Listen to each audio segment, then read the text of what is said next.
الشيطان الرجيم. بسم الله الرحمن الرحيم. قل يا عبادي الذين أسرفوا على أنفسهم لا تقنطوا من رحمة الله إن الله يغفر الذنوب جميعا إنه هو الغفور الرحيم. السلام علیکم ورحمۃ اللہ وبرکاتہ. اعوذ باللہ من الشیطان الرجیم. بسم اللہ الرحمن الرحیم. قل یا عبادی الذین اسرفوا علی انفسهم لا تقنطوا من رحمۃ اللہ ان اللہ یغفر الذنوب جميعا انہ هو الغفور الرحیم.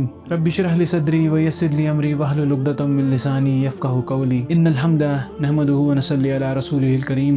اما بعد اعوذ باللہ من الشیطان الرجیم. آج جو ہمارے درس کا موضوع ہے، جن آیات کی میں نے تلاوت کی ہے، یہ ایک بہت ہی خوبصورت کوپنگ میکینزم ہے جو اللہ تعالیٰ نے ہم لوگوں کو بحیثیت مسلمان، بحیثیت انسانیت اللہ تعالیٰ نے ہم لوگوں کو یہ پرووائڈ کیا ہے. ہم سٹیٹس کو تھوڑا سا دیکھتے ہیں تو جب ہم ریسرچ کرتے ہیں اور دیکھتے ہیں تو کہتے ہیں کہ اسٹیٹسٹکس بتاتے ہیں کہ آپ کی جو اینول ڈیتھس ہیں 7,20,000 سے زیادہ سوسائڈس اینولی جو رپورٹ کی جاتی ہیں، یہ ایک بہت بڑا فگر ہے. 7,20,000 ایک ایسا فگر ہے جو مطلب ایک نمبر نہیں ہے، یہ لوگوں کی زندگیاں ہیں، جانیں ہیں. لوگ خودکشی کے تھرو ان کو ختم کر دیتے ہیں، اور اس کو جب ڈیپلی اس کے کاز کو آئیڈینٹیفائی کیا جائے تو اس میں یہ دیکھا جاتا ہے کہ ایک بہت بڑی ریزن اس میں ڈپریشن کی ہوتی ہے. اب ڈپریشن ان اٹ سیلف ایک بہت بڑی پرابلم ہے. جان دے دینا تو اپنی جگہ پہ، یعنی سوسائڈ تو ایک اینڈ ہے اس کا، پر جو ڈپریشن میں مبتلا ہے وہ ایک بہت سارے مرحلات سے گزرتے ہیں. لوگ بہت ساری چیزوں سے جب وہ گزرتے ہیں تو پھر اس کا اینڈ جو ہے وہ 7,20,000 کی شکل میں نظر آتا ہے. پر کتنے لوگ جو اس اسپیکٹرم میں ابھی زندگی گزار رہے ہیں، اس مرض کے ساتھ زندگی گزار رہے ہیں، اس کا سولوشن ان کے پاس نہیں ہے. جب اس کو سائیکالوجسٹ انالائز کرتے ہیں کہ اچھا روٹ کاز کیا ہے ڈپریشن کی، تو سوشلی اور سائیکولوجیکلی 2 کازز آئیڈینٹیفائی وہ کر پاتے ہیں. ایک سائیکولوجیکل کاز یہ ہے کہ جب آپ ہوپلیس ہو جاتے ہیں، نا امید ہو جاتے ہیں زندگی سے، پرابلم سے، ایشو سے، تو پھر لوگ اس مرض میں مبتلا آتے ہیں اور آگے جو سوسائڈ کی نے فگر بتائی ہے اس میں پھر کنٹریبیوٹ کرتا ہے. اور سوشلی جب وہ لوگ بہت زیادہ اکیلے اور تنہا تنہا ہو جاتے ہیں، اس ٹائم کے اوپر یہ والا معاملہ درپیش آتا ہے. تو اس چیز کو آئیڈینٹیفائی کرنے کے لیے کہ یہ اگر اتنی بڑی پرابلم ہے اور یہ روٹ کاز ہے، ہم اس کے لیے میڈیسنز بھی، ڈاکٹرز اینٹی ڈپریسنٹ پرسکرائب کرتے ہیں، پھر اس کے لیے تھراپیز ہوتی ہیں، بہت ساری چیزیں اس کے لیے کی جاتی ہیں. پر اللہ تعالیٰ کیا کہتے ہیں، ہمارا قرآن کیا کہتا ہے اس چیز کے لیے؟ تو اس کے لیے جو میں نے بھی آیات تلاوت کی ہیں، یہ ایک اتنی بڑی کوپنگ میکینزم اور ایک ایسا سولوشن ہے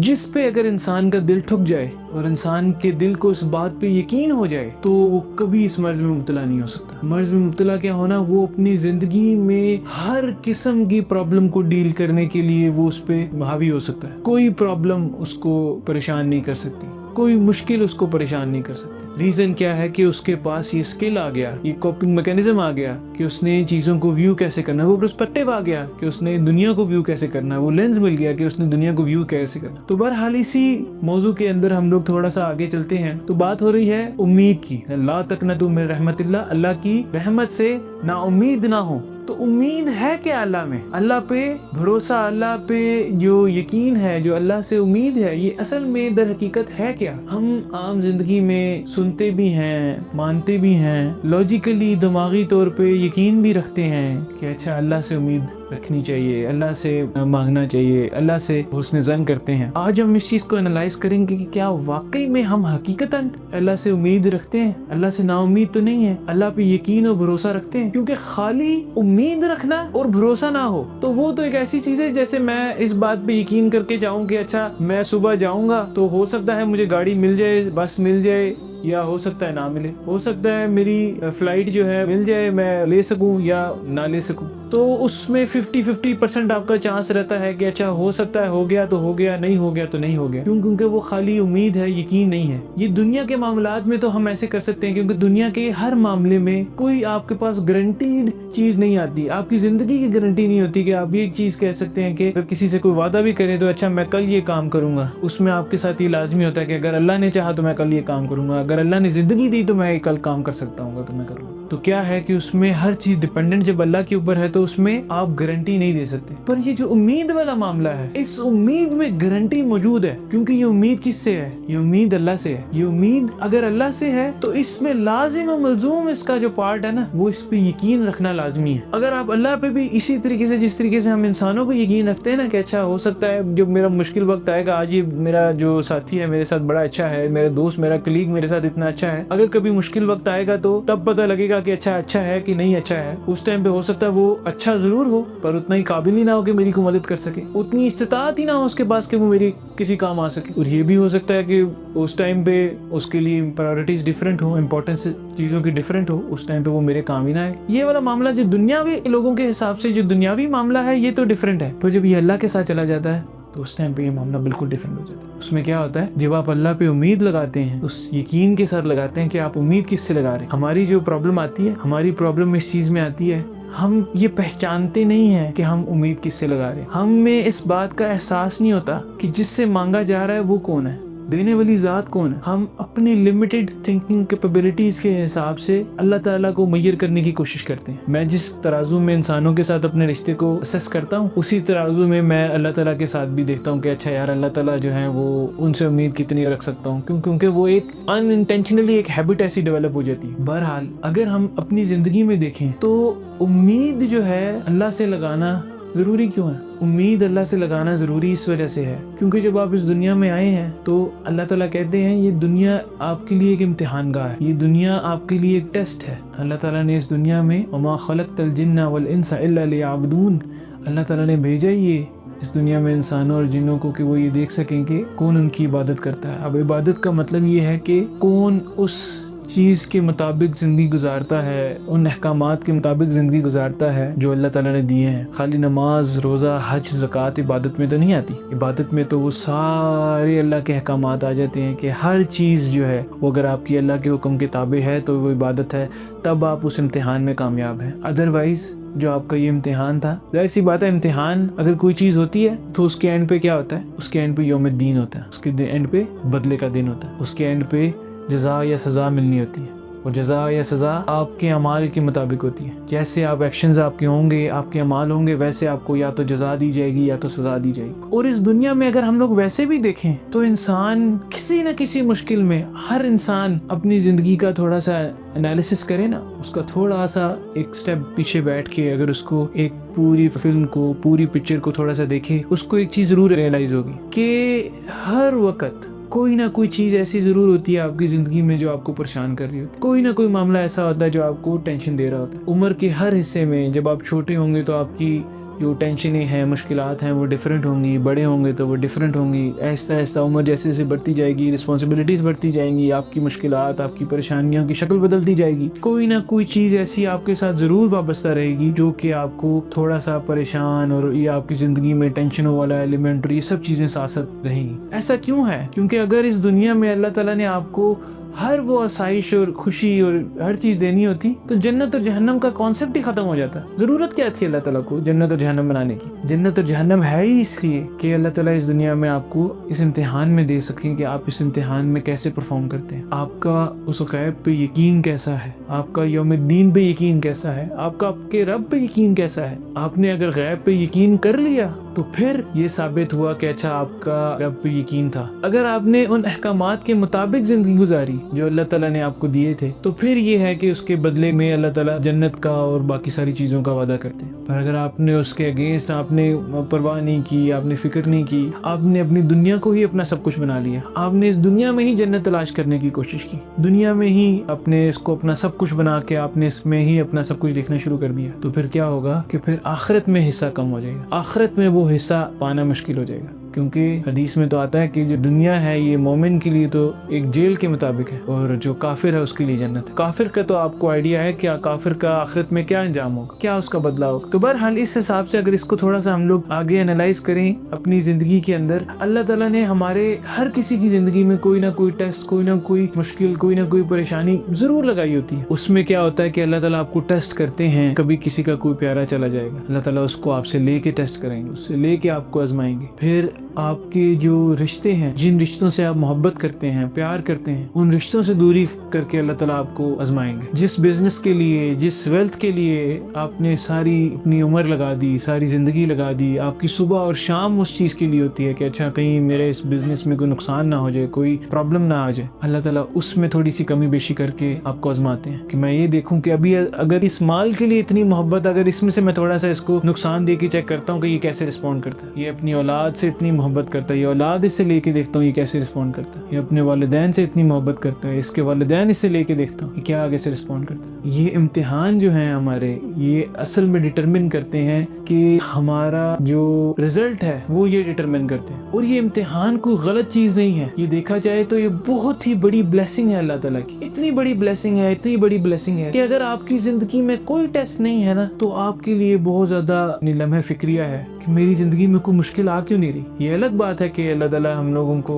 خود مشکل راستہ نہیں اختیار کرتے، ہمارے دین میں بھی ہے کہ آپ کو مشکل اور آسان میں جب آپشن دی جائے تو آپ صلی اللہ علیہ وسلم ہمیشہ آسان راستہ چوز کرتے تھے۔ پر جو بالمعمول ایک جو سچویشن ہے وہ یہ ہے کہ جب بھی اگر آپ کے اوپر کوئی مشکل یا کوئی پریشانی یا کوئی ٹینشن نہیں آ رہی تو آپ اس ٹائم بیٹھ کے 2 منٹ سوچیں کہ کیا وجہ ایسی ہے کہ جس کی وجہ سے میرے پہ اللہ تعالیٰ مجھے ٹیسٹ نہیں کرے۔ کیونکہ اللہ تعالیٰ کی جو سنت ہے وہ ایسے ہے کہ اللہ تعالیٰ جن انبیاء سے سب سے زیادہ محبت کرتے تھے، اللہ تعالیٰ نے ان سے بھی بے انتہا ٹیسٹ لیے ان کے۔ حضرت ابراہیم علیہ السلام کے حساب سے آپ دیکھیں نا کتنا زیادہ اللہ تعالیٰ نے ان کو ٹیسٹ کیا، بیٹے کو ذبح کرنے کا کہہ دیا، آگ میں پھینکوا دیا، اپنے گھر سے جلا وطن کروا دیا، تو یہ کیا ہے؟ اور ان سب چیزوں پہ اللہ تعالیٰ نے حضرت ابراہیم علیہ السلام کا ریئیکشن نوٹ کیا۔ ان سب امتحانوں میں جب وہ کامیاب ہو گئے تو پھر ان کو وہ خلیل اللہ کا لقب ملا۔ آپ صلی اللہ علیہ وسلم کو دیکھیے، اپنے پیاروں سے، اپنے محبت کرنے والوں سے، اپنے رشتہ داروں سے جن کے ساتھ ساری زندگی گزاری، وہی آپ کے جان کے دشمن ہو گئے، پتھر پڑوائے آپ کو۔ پر وہ سب کیا ہے؟ وہ سب یہی ہے، جس کا جتنا مقام ہے اتنا بڑا اس کا امتحان ہوتا ہے۔ تو اسی لیے جب آپ کی زندگی میں امتحان آئے تو آپ ایک دفعہ اس کو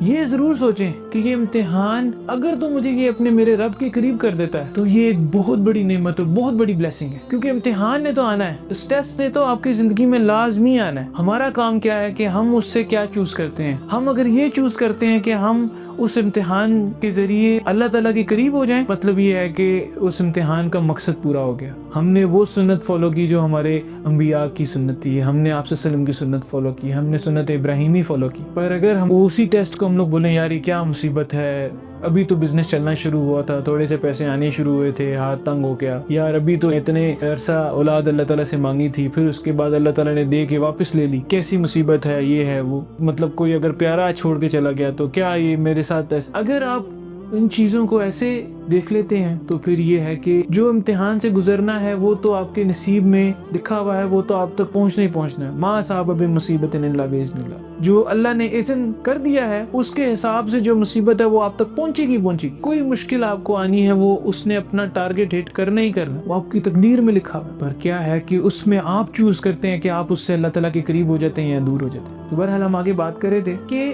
اللہ تعالیٰ کے جو معاملات ہیں اس میں جب اللہ سے امید لگانے والی بات ہے، جس طرح بھی ہم لوگوں نے ذکر کیا کہ امید یقین کے بغیر بے معنی ہے کہ آپ اللہ تعالیٰ سے امید رکھیں پر یقین نہ ہو آپ کو کہ اللہ تعالیٰ کر سکتے ہیں کہ نہیں کر سکتے، تو اس کی ایک بہت بڑی مین ریزن یہ ہے کہ آپ اپنے رب کو نہیں پہچانتے کہ آپ کا رب کون ہے، آپ کا مالک کون ہے۔ کیونکہ ہم زبانی طور پہ تو کہہ دیتے ہیں وہ اللہ تعالیٰ کریں گے، اللہ خیر کرے، سیلاب آ گیا ملک میں اللہ خیر کریں گے، کوئی بات نہیں، کوئی مشکل ہو گئی کوئی بات نہیں، اللہ خیر کریں گے۔ اللہ خیر کرنے پہ اگر یقین ہے تو پھر تو بات سمجھ آتی ہے، ادروائز وہ پھر خالی لپ سروس ہے، وہ آپ نے ایک تکیہ کلام بنایا ہوا ہے، بس آپ نے اس کو استعمال کرنا ہے کیونکہ دل میں نہیں ہے نا وہ یقین۔ تو نارملی ہم کیا کرتے ہیں، ہم سبب کے اوپر فوکس کرتے ہیں۔ اب جس طرح کبھی آپ کو پیاس لگتی ہے آپ پانی پیتے ہیں، آپ کو بھوک لگتی ہے آپ کھانا کھاتے ہیں، اب پانی اور کھانا یہ سبب ہے۔ اب نارملی ہم لوگوں کو یہ پریکٹس کر کر کے اس چیز کی عادت ہو جاتی ہے کہ اچھا آپ جتنی دفعہ بھی آپ کو پیاس لگے گی آپ یہ نہیں سوچیں گے کہ اچھا میری پیاس کس چیز سے بھوک ہے، آپ سیدھا جا کے پانی پیئیں گے کیونکہ آپ کو پتا ہے کہ اچھا اسی سے ہی میری پیاس بجھنی ہے، کیونکہ اس پہ آپ کو یقین ہو گیا نا۔ حالانکہ حقیقتاً کیا ہوتا ہے، پیاس اور بھوک جو ختم ہوتی ہے وہ اللہ کی اذن سے ہوتی ہے۔ اگر آپ کو سبب سے زیادہ اللہ تعالیٰ پہ یقین ہوتا ہے نا، تو پھر کیا ہوتا ہے، آپ کا یقین مسبب الاسباب پہ ہوتا ہے، وہ سبب بنانے والے پہ ہوتا ہے، اس سبب پہ نہ ہوتا۔ یہ تو چلے ایک نارمل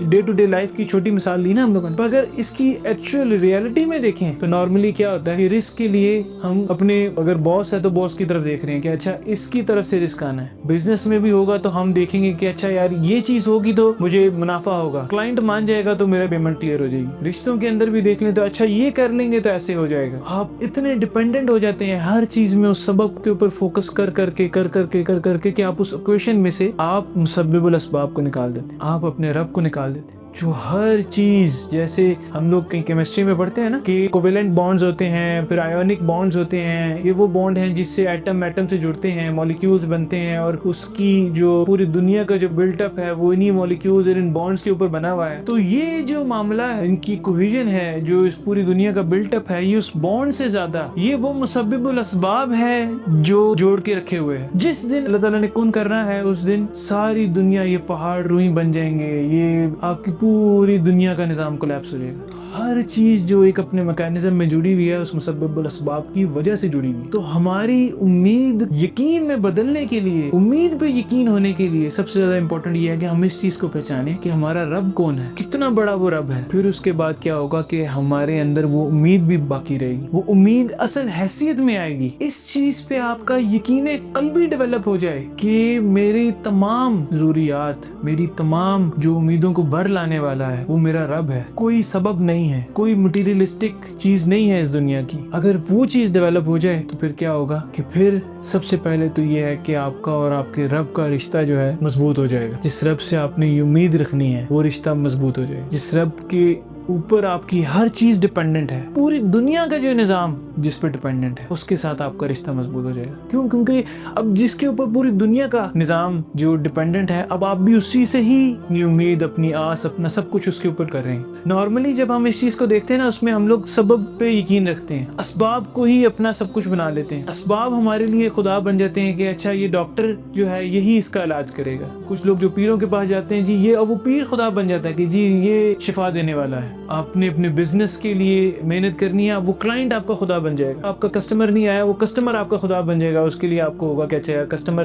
یہ کانسیپٹ ہے نا کسٹمر از آلویز رائٹ، کہ پھر آپ اس کو مطلب وہ جیسے ہے جو ہے کوئی بات نہیں۔ آپ ہر چیز میں جو اسباب کے اوپر ڈیپینڈ کرنا شروع کر دیتے ہیں اپنے رب کے بجائے۔ اس کے لیے اقبال کہتے ہیں، بتوں سے تجھ کو امیدیں، خدا سے نو امیدی، مجھے بتا تو صحیح اور کافری کیا ہے۔ کہ آپ جب اسباب پہ ہی ڈیپینڈنٹ ہونا شروع ہو جاتے ہیں، ہر چیز آپ کی اسباب پہ ڈیپینڈ کرتی ہے، تو اس کے بعد اللہ تعالیٰ کہاں چلے گئے اس ایکویشن کے اندر؟ جو آپ کا relationship one on one اللہ تعالیٰ کے ساتھ ہونا تھا وہ کہاں پہ رہ گیا؟ اس میں ایک حدیث قدسی ہے، صحیح بخاری میں 7405 میں آتا ہے، قول اللہ انا عند ظن عبدی بی، اللہ تعالیٰ فرماتے ہیں کہ میں اپنے بندے کے گمان کے ساتھ ہوں جو وہ میرے متعلق رکھتا ہے۔ مطلب اللہ تعالیٰ سے آپ جیسا ظن رکھیں گے نا، اللہ تعالیٰ کو آپ ویسا پائیں گے۔ اب کچھ لوگوں کے لیے اللہ تعالیٰ سے بڑا ایک خوف والا اور ایک بڑا ایک ڈر والا ایک ظن ہوتا ہے، کچھ لوگوں کے لیے اللہ تعالیٰ سے بڑا امید والا ظن ہوتا ہے۔ اگر ہم یہ سارے دلائل، ساری چیزیں سائڈ پہ بھی رکھ دیں نا، تو ایک چیز انسان سوچتا ہے، اگر اللہ تعالیٰ کے پاس نہیں آپ نے جانا تو کس کے پاس جانا؟ کون سا ایسا در ہے جہاں پہ آپ جا کے اپنی، جس سے آپ امید رکھ سکتے ہیں، جو آپ کی امیدوں کو پورا کرے گا، جو آپ کی امیدوں کو ٹھکرائے گا نہیں، توڑے گا نہیں؟ اللہ کے سوا کوئی بھی اس دنیا میں ایسا نہیں ہے جس سے آپ امید لگا کے اس سے گارنٹی کی امید کر سکتے۔ تو اسی لیے اللہ تعالیٰ خود ہم لوگوں کو کہہ رہے ہیں، جو ساتوں آسمانوں کا رب ہے وہ ہمیں کہہ رہا ہے کہ میں اپنے معمولی سا بھی بندہ ہوتا ہے نا، میں اس کے ظن کے مطابق ہوں۔ وہ میرے سے کیسا ظن کرتا ہے، عبدی میرا بندہ، میں اس کے ظن کے مطابق ہوں۔ مجھ سے اچھا ظن کرے گا تو وہ مجھ سے مجھے ویسا پائے گا۔ تو اسی لیے ہم اللہ سے یہ امید لازمی لگائیں کہ ہماری امیدوں کو بھر لانے والا اللہ تعالیٰ ہے، ہماری امیدیں پوری کرنے والے اللہ تعالیٰ۔ اور یہ بھی تب ہوگی جب ہمیں اللہ تعالیٰ کی یہ ربوبیت پہ یقین آنا شروع ہو جائے گا۔ نہ صرف یقین آئے گا، ہم اس کو تسلیم کر لیں گے۔ ربوبیت پہ یقین ہونے کا مطلب اللہ تعالیٰ قرآن پاک میں ایسے ایکسپلین کرتے ہیں، ان الذین قالوا ربنا اللہ ثم استقاموا تتنزل علیہم الملائکۃ الا تخافوا ولا تحزنوا وابشروا بالجنۃ التی کنتم توعدون۔ بے شک جن لوگوں نے کہا کہ ہمارا رب اللہ ہے، ربنا اللہ، ثم استقاموا، اور ڈٹ گئے اس کے اوپر اور ثابت قدم ہو گئے، ان پر فرشتوں کا نزول ہوتا ہے کہ آپ لوگ ڈرو نہیں اور غمگین نہیں ہو اور خوشیاں مناؤ ابشروا بالجنتی، خوشیاں مناؤ اس جنت کی جس کا تم سے وعدہ کیا گیا۔ تو مطلب یہ ہے کہ آپ کو جب اس بات پہ یقین ہو جائے نا، اللہ سے امید لگانے سے پہلے آپ کو آپ کے رب کا پتہ ہو کہ آپ کا رب کون ہے، تاکہ اگر آپ بولیں کہ ربنا اللہ، کہ میرا رب اللہ ہے، میرا مالک اللہ ہے، میرا رازق اللہ ہے، میرا خالق اللہ ہے، اور اس پہ ڈٹ جائیں، اب وہ جو ساتوں آسمانوں کا رب ہے نا، وہ آپ کے ساتھ ہوگا۔ پھر آپ اس سے امید لگائیں، اس سے آپ حسن ظن رکھیں، وہ پھر آپ کے ظن کے مطابق، پھر وہ ہر معاملے میں پھر آپ کو نہ کوئی ڈر ہے، ولا تخافوا ولا تحزنوا، کوئی خوف نہیں ہے، کوئی ملا حزن نہیں ہے، کوئی پریشانی نہیں ہے، اس دنیا کی کوئی چیز، مطلب اتنی بڑی گارنٹی کو بندہ ایسے کہتا ہے نا، کہ جس طرح عام زبان میں کہتے ہیں کہ آپ تم ٹینشن نہ لو، میں ہوں نا، میں دیکھ لوں گا۔ تو اللہ تعالیٰ یہ کہہ رہے ہیں کہ اگر آپ یہ کہتے ہو ربنا اللہ کہنا، اور تم مستقام ہو اور اس پہ ڈٹ جانا، کیونکہ کہنا پاسبل ہو سکتا ہے، آپ زبان سے کہہ دیں، دل سے یقین نہ کریں۔ ویسے تو مومن کا یہ عمل ہے کہ جو وہ زبان سے بولتا ہے وہ دل میں بلیو کرتا ہے اس بات کو۔ جب آپ کہتے ہیں ربنا اللہ اور اس پہ ڈٹ جاتے ہیں، ربنا اللہ کا کیا مطلب ہے؟ ربنا اللہ کا مطلب یہ ہے کہ میری تمام ضرورتیں، میری تمام مشکلات، میری تمام چیزوں کا مالک اللہ ہے، میرا رازق، میرا رزق جو آتا ہے وہ میرے رب کی طرف سے آتا ہے، میرا پروردگار جو ہے مجھے پالنے والا ہے وہ رب کی طرف سے، مجھے کوئی مشکل نہیں آتی میرے رب کے اذن کے بغیر، مجھے شفا نہیں ملتی میرے رب کے بغیر۔ تو کیا ہوا، ایک ربنا اللہ سے آپ کی ایکویشن میں ساری تیسری پارٹیز نکل گئی، صرف آپ اور آپ کا رب رہ گئے، آپ اور آپ کا اللہ رہ گئے، ہر قسم کا شرک نکل گیا، ہر رشتہ، ہر محبت آپ کی اس ربنا اللہ کے اگر زمرے میں آتی ہے کہ پھر آپ کے اندر نہ کوئی حزن ہے، نہ کوئی مشکل ہے، نہ کوئی پریشانی ہے، نہ کوئی خوف ہے۔ آپ کے مد مقابل کسی دنیا کی فوج آ جائے، کسی دنیا کا پرائم منسٹر آ جائے، کسی دنیا کی کوئی بھی چیز آ جائے، کیونکہ آپ کا ربنا اللہ ہے، آپ کا رب اللہ ہے، آپ کا مالک اللہ ہے، آپ کا رازق اللہ ہے۔ اب لگائیں امیدیں، یہ کہیں اور اس کے بعد لگائیں اللہ سے امیدیں، وہ آپ کو دیں گے بھی، وہ آپ کی ضرورتیں بھی، آپ کی حاجتیں بھی پوری کریں گے، سب کچھ کریں گے۔ کیا شرط ہے کہ کہیں ربنا اللہ پھر ثم استقاموا، کہ اس کے اوپر پھر ڈٹ جائے۔ بہرحال یہ ایک فارمولہ ہے جو اللہ تعالیٰ نے ہمیں دیا ہے۔ اب یہ کہہ کے پھر اس کے بعد جب اللہ سے امید لگاتے ہیں نا، کہ پھر اس کے بعد اللہ تعالیٰ آگے مختلف قرآن پاک میں جگہوں پہ بتاتے ہیں کہ جو پھر اس کے بعد اللہ تعالیٰ پہ یقین کرتا ہے تو اس کے ساتھ کیا انجام ہوتا ہے۔ اللہ تعالیٰ سورہ طلاق میں آیت نمبر 2 اور 3 میں فرماتے ہیں وَمَن يَتَّقِ اللَّهَ يَجْعَل لَّهُ مَخْرَجًا، اور جو شخص اللہ کا تقوی اختیار کرے گا اللہ تعالیٰ اس کے لیے نکلنے کا راستہ بنا دیں گے۔ کیا راستہ ہوگا، کہاں سے ہوگا، کیا ہوگا، سب اپنی اللہ تعالیٰ نے ایکسپلین کیا۔ اللہ تعالیٰ نے کہا وہ گارنٹی میری ہے، سبب کی آپ ٹینشن نہ لو۔ اب وہ اللہ تعالیٰ کسی سبب کو آپ کے تابع کرتے ہیں یا کون کہہ کہ آپ کے پاس میجیکلی کوئی چیز اپیئر ہو جاتی ہے، اللہ تعالیٰ نے کہا کہ وہ میری ذمہ داری ہے۔ انہوں نے بودر بھی نہیں کیا کہ اس کو ایکسپلین کریں کہ میں کیسے کروں گا۔ پھر وَيَرْزُقُ مِنْ حَيْثُ لَا يَحْتَسِبُ، اور وہاں سے رزق دوں گا جہاں سے آپ نے گمان بھی نہیں کیا ہوگا،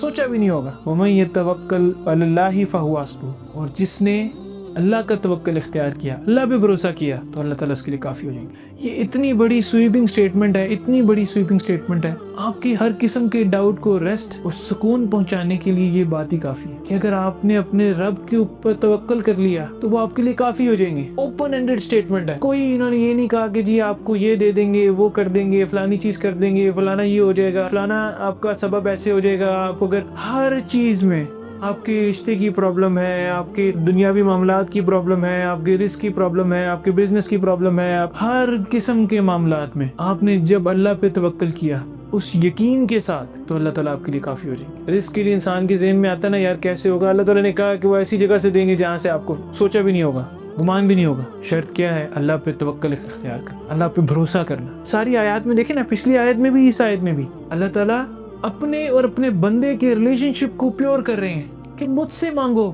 مجھ پہ بھروسہ کرو، مجھ پہ ٹرسٹ کرو، میرا تقوی اختیار کرو۔ تو مطلب اتنی بڑی بڑی گارنٹیز ہم لوگوں کو مل رہی ہیں کس چیز کی وجہ سے؟ ربنا اللہ، کہ ہم نے یہ کہہ دیا کہ میرا رب اللہ ہے، میرا مالک اللہ ہے، میرا رازق اللہ ہے، پھر ڈٹ گئے ہم اس چیز کے اوپر۔ نارملی انسان سوچتا ہے نا کہ اچھا یار اللہ تعالیٰ کیسے کافی ہو جاتے ہیں، کیسے مخرج نکال دیتے ہیں، کیسے نکلنے کا راستہ بنا دیتے ہیں۔ کہ ایک بہت پیاری اور خوبصورت مثال اللہ تعالیٰ نے قرآن پاک میں ہم لوگوں کو حضرت موسیٰ کے قصے میں بتائی۔ اب حضرت موسیٰ کے قصے میں ایک منظر کو امیجن کریں کہ حضرت موسیٰ جو ہیں وہ بنی اسرائیل کو لے کے آ رہے ہیں، پیچھے فرعون کا لشکر لشکر آ رہا ہے اور آپ کو پتا ہے کہ اچھا وہ فرعون کے لشکر کے ہاتھوں چڑھے، یہ کوئی جنگی ساز و سامان نہیں لے کے جا رہے بنی اسرائیل، وہ بیچارے وہ تو ویسے بھاگنے کے لیے نکل رہے ہیں، پیچھے فرعون کا لشکر آ رہا ہے اور وہ ساری چیز اور سب کچھ کرتے کرتے ایسی جگہ پہ پہنچ گئے کہ آگے سمندر ہے اور پیچھے جو ہے وہ فرعون کی فوج ہے، کہ اللہ تعالیٰ قرآن پاک میں فرماتے ہیں کہ بنی اسرائیل اس ٹائم پہ حضرت موسیٰ سے سوال کرنا شروع ہو گئے کہ ہم تو پکڑے جائیں گے ابھی، پر آپ دیکھیں پھر اس ٹائم پہ حضرت موسیٰ کا ان کے رب پہ یقین، حضرت موسیٰ کی اپنے رب سے امید، کیا کہتے ہیں اللہ تعالیٰ نے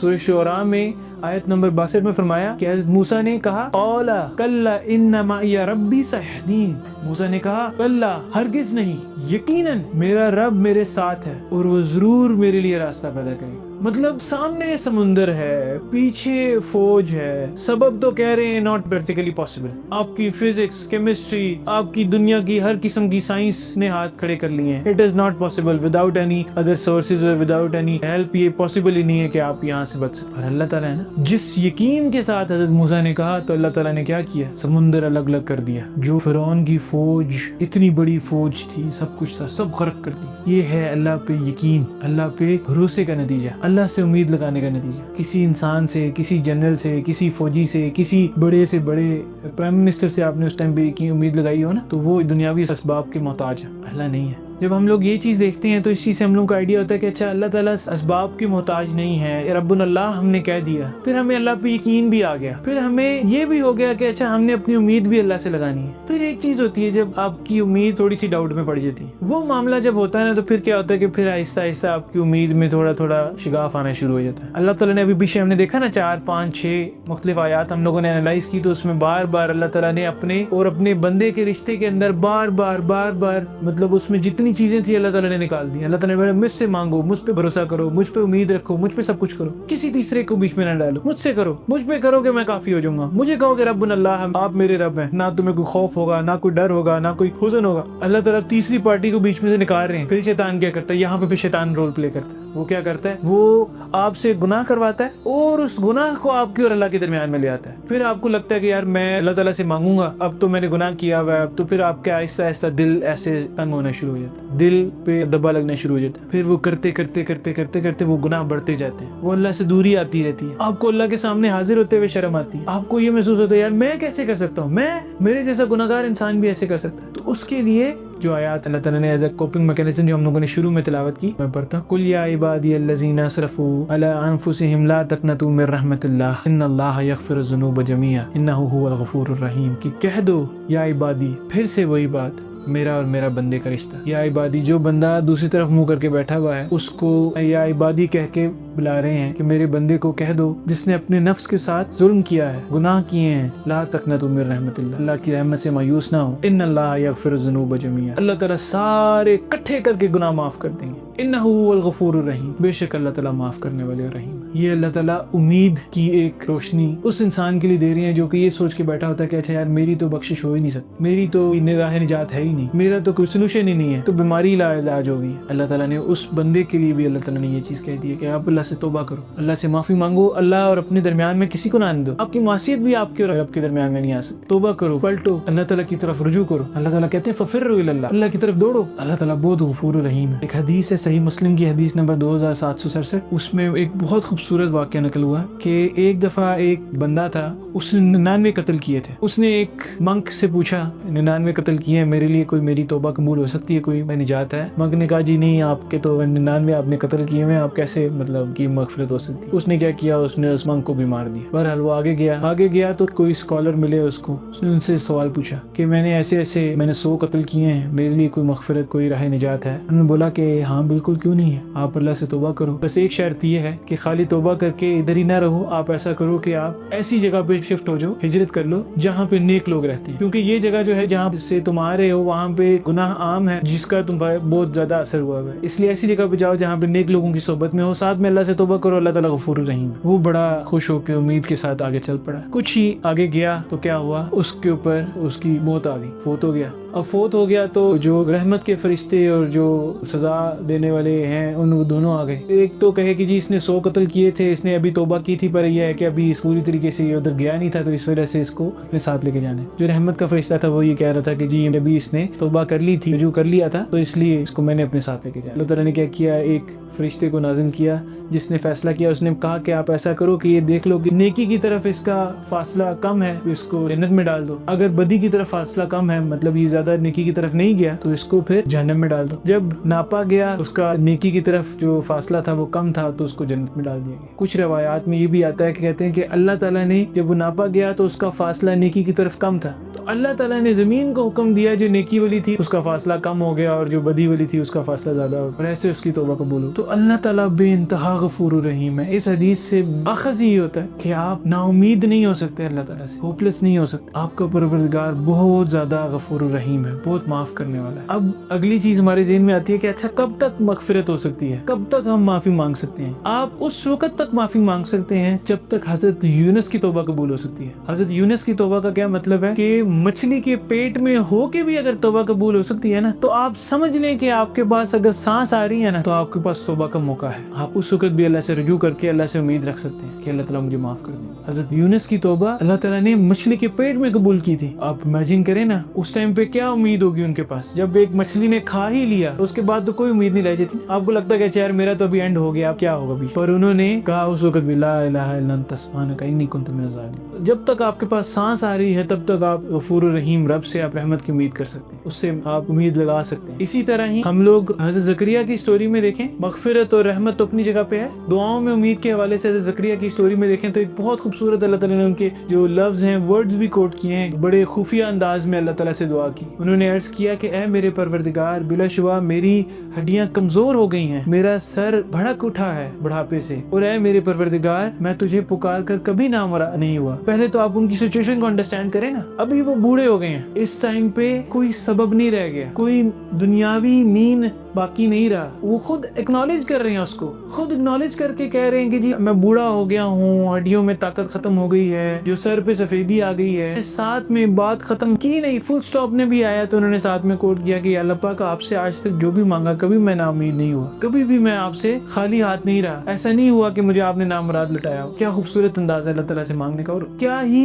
ان کی اللہ تعالیٰ سے امید اور ہوپ کی سچویشن ہے وہ ہے. اگلی آیت میں فرماتے ہیں اور مجھے اندیشہ ہے اپنے بھائی بندوں سے اپنے بعد, اور میری بیوی بانجھ ہے تو مجھے خاص اپنے پاس ایک ولی عطا کریں. کہ مطلب دنیاوی مینس کو وہ بتا رہے ہیں, اپنے حوالے سے بھی بتا رہے ہیں کہ میں بوڑھا ہو گیا ہوں, میری جو ہڈیاں جو ہیں وہ کمزور ہو گئی ہیں, سر پہ بال میرے سفید ہو گئے ہیں, میری جو بیوی ہے وہ بھی بانجھ ہے. اپنی یعنی جو دنیاوی مٹیریلسٹک مینس ہیں, اسباب جو ہیں ان کو وہ سبمٹ کر رہے ہیں کہ اللہ پاک آپ ہی کر سکتے ہیں, دنیاوی کسی چیز پہ مجھے ابھی امید نہیں ہے. اور ساتھ میں ان کی امید یہ ہے کہ ایک تو وہ مانگ رہے ہیں اور ساتھ میں یہ کہہ رہے ہیں کہ اللہ آپ سے کبھی نام مراد نہیں لوٹا میں. اللہ تعالیٰ نے اس کے بدلے میں ان کو حضرت یحییٰ عطا کیا. تو یہ شو کرتا ہے کہ آپ کی دعاؤں میں وہ امید, وہ یقین ہونا چاہیے. اگر وہ یقین نہیں ہوگا تو پھر آپ کیسے اس رب سے مانگ سکتے ہیں؟ یقین ہوگا تبھی آپ امید لگا سکتے ہیں. اسی طرح ہی ہم یہ دیکھتے ہیں کہ اگر ہمارے ریلیشن شپس میں ہم محنت کر رہے ہیں, کوشش کر رہے ہیں, وہ خواتین جو اپنے شوہروں کے ساتھ پریشان ہیں, وہ شوہر جو اپنی بیویوں سے پریشان ہیں, جو اپنے بچوں سے پریشان ہیں, جو اپنے والدین سے پریشان ہیں, سب اپنے ریلیشن شپس کے اندر بھی دیکھیں,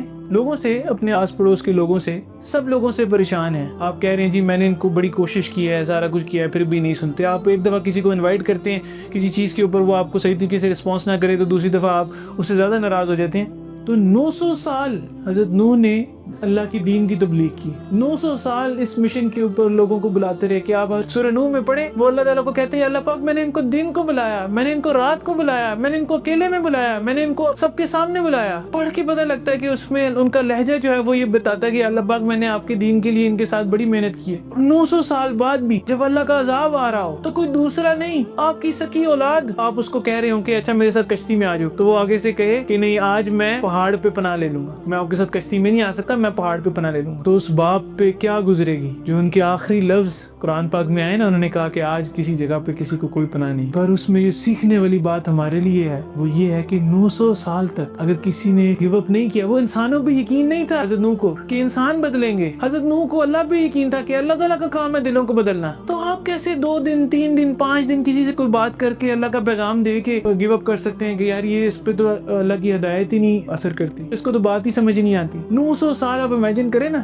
ہم ریزلٹ سے اپنے ایفرٹ کو جسٹیفائی کرتے ہیں. حضرت نوح کے پاس مٹھی بھر لوگ تھے, کیا ان کی ایفرٹ جسٹیفائبل نہیں تھی؟ اللہ تعالیٰ نے قرآن پاک میں ان کو ریکارڈ کر لیا. کیونکہ اللہ تعالیٰ نے ہمیں یہ سکھانا تھا کہ تم اپنی ریزلٹس کے اوپر نہیں دیکھو, اپنی ایفرٹ کے اوپر دیکھو جو تم خالص میرے لیے کر رہے ہو. اس رشتے کو پاک کر کے صرف میرے لیے دیکھو کہ جو خالص میرے لیے ایفرٹ کر رہے ہو. ریزلٹ میرا کام ہے. حضرت نوح نے 900 سال محنت کی, آپ صلی اللہ علیہ وسلم نے 63 سال محنت کی. 63 سال کی زندگی تھی جن میں سے 23 سال ان کی نبوت کے تھے, پر ریزلٹ اللہ تعالیٰ کے ہاتھ میں تھا. 1.5-2 ارب مسلمان ہیں. تو ریزلٹس کے اوپر ہمارے ایکشن جسٹیفائی نہیں ہوتے, ہماری امید اللہ کے اوپر ہوتی ہے. آپ صلی اللہ علیہ وسلم جب دعا مانگتے ہیں ابو جہل اور حضرت عمر میں سے, اللہ پاک مجھے ان دونوں میں سے کوئی ایک عمر دے دیں, تو وہ حضرت عمر کے ساتھ ساتھ ابو جہل پہ بھی امید رکھتے ہیں کہ اللہ تعالیٰ کرے کہ اس کو ہدایت مل جائے. تو اسی لیے اس چیز کے پوائنٹ آف ویو سے ہم لوگوں کو یہ انڈرسٹینڈ کرنا, ایون کہ ریلیشن شپس کے پوائنٹ آف ویو سے بھی انڈرسٹینڈ کرنا کہ ہم لوگ امید لوگوں پہ نہیں لگاتے, امید ہماری صرف اللہ سے ہوتی ہے. ایکسپیکٹ لوگوں سے نہیں کرتے, ایکسپیکٹ اللہ سے کرتے ہیں. جب آپ یہ کرتے ہیں, آپ کی امید اللہ سے ہوتی ہے, تو پھر آپ کی ساری چیزیں اللہ تعالیٰ کے تابع ہو جاتی ہیں. ایسے ہے جیسے آپ نے کہا ربنا اللہ ثم استقام, پھر اس کے بعد آپ اس پہ ڈٹ گئے. ہم لوگوں نے یہ دیکھا کہ توبہ کے معاملے میں نا امیدی, پھر اس کے بعد دعاؤں کے معاملے میں نا امیدی. نارملی آپ کو ایک چیز مانگتے ہیں, 1 دن مانگیں گے, 2 دن مانگیں گے, 3 دن مانگیں گے. جب 1 ہفتہ مانگیں گے, 1 سال مانگیں گے, 2 سال مانگیں گے, جیسے جیسے وقت گزرتا ہے نا, وہ آپ کا امتحان ہے وہ مانگنا. جیسے جیسے وہ وقت گزرتا ہے آہستہ آہستہ آپ کی اس میں انٹینسٹی ہے وہ تھوڑی سی کم ہونا شروع ہو جاتی ہے, وہ یقین تھوڑا سا کم ہونا شروع ہو جاتا ہے. اب وہ دعا کی قبولیت کے ساتھ ساتھ آپ کا اللہ پہ یقین جو ہے وہ بھی بیچ میں اسٹیک پہ آنا شروع ہو جاتا ہے. پر اس ٹائم آپ کا کیا کام ہے؟ اس ٹائم آپ کا کام یہ ہے جس طرح حضرت زکریا نے کیا, یا اللہ آپ سے کبھی نامراد نہیں کیا. آپ بیٹھ کے انالائز کریں گے نا, آپ کو پتہ لگے گا کہ مجھے پتہ نہیں اور کتنی چیزیں. ہم تو ایسے ہیں کہ کافی ساری دعائیں مانگتے ہیں اور پتہ بھی نہیں لگتا کہ وہ قبول ہو جاتی ہیں, اور اس کا ہم لوگوں کا احساس بھی نہیں ہوتا. تو اس چیز کو انڈرسٹینڈ کرنا, اس چیز کو ریئلائز کرنا ہمارے لیے بے انتہا امپورٹنٹ ہے. اپنی دعاؤں میں اللہ پہ کانسٹنٹ امید, پھر اس کے بعد اپنے رشتوں میں اللہ سے کانسٹنٹ امید, اپنی مشکلوں میں یقین رکھنا کہ جیسے حضرت موسیٰ کو اللہ تعالیٰ راستہ راہ فرار عطا کر سکتے ہیں, راہ نجات ادا کر سکتے ہیں, تو ہم لوگوں کیوں نہیں؟ اپنے بزنس میں, اپنے مال میں, اپنی چیزوں میں آپ کا کیا کام ہے؟ بس آپ کا کام ہے آپ نے کہنا ہے قالوا ربنا اللہ ثم استقاموا, اور اس کے اوپر ڈٹ جانا ہے. ربنا اللہ کا مطلب کیا ہے؟ ربنا اللہ کا مطلب یہ ہے میرا رب اللہ ہے, میرا مالک اللہ ہے, میرا رازق اللہ ہے. میں بیمار ہوتا ہوں تو مجھے شفا دینے والا میرا رب ہے, مجھے جو دنیا کی کوئی بھی چیز چاہیے وہ دینے والا میرا رب ہے. یہ ساری چیزوں کو جب آپ ذہن میں رکھ کے اللہ سے کچھ مانگتے ہیں اور اس امید کے ساتھ مانگتے ہیں, اس رب کے ساتھ امید لگاتے ہیں, تو پھر یہ انسانوں کا کام ہے جو امیدیں پوری نہیں کرتے. اللہ تعالیٰ جو ہے وہ امیدیں نہیں توڑتے. وہ اللہ تعالیٰ کہتے ہیں اگر انہوں نے کہا کہ وہ ظن کے مطابق ہیں, آپ اللہ سے جیسا ظن کریں گے وہ آپ کو ویسے ملیں گے. آپ اگر ایسا ظن کریں گے کہ میرا رب میری دعاؤں کو قبول کرنے والا رب ہے, میری باتیں سننے والا, میرے دکھوں کو سننے والا, میرے دل کو سکون دینے والا رب ہے, تو وہ آپ کو رب ویسے ہی ملے. اگر آپ اس کو یہ سمجھیں گے کہ وہ عذاب دینے والا اور ظلم کرنے والا اور جبر کرنے والا رب ہے, تو وہ پھر آپ کو ویسے ہی. اللہ تعالیٰ سے دعا کرتا ہوں کہ اللہ تعالیٰ ہم لوگوں کو ایسا بنائے, اللہ تعالیٰ پہ یقین کرنے والے, اللہ تعالیٰ کو ربنا اللہ کہنے والے اور اس پہ ڈٹنے والے بنائے, اپنی دعاؤں میں اللہ پہ امید رکھنے والے, اپنی حاجتوں میں صرف اللہ سے مانگنے والے, اور صرف اپنا رخ اللہ کی طرف کرنے والے ہوں. اس کے علاوہ آپ لوگوں سے کہ آپ لوگ میرے حق میں بھی دعا کیجیے, میرے والدین کے حق میں بھی دعا کیجیے. وآخر دعوانا الحمدللہ رب العالمین.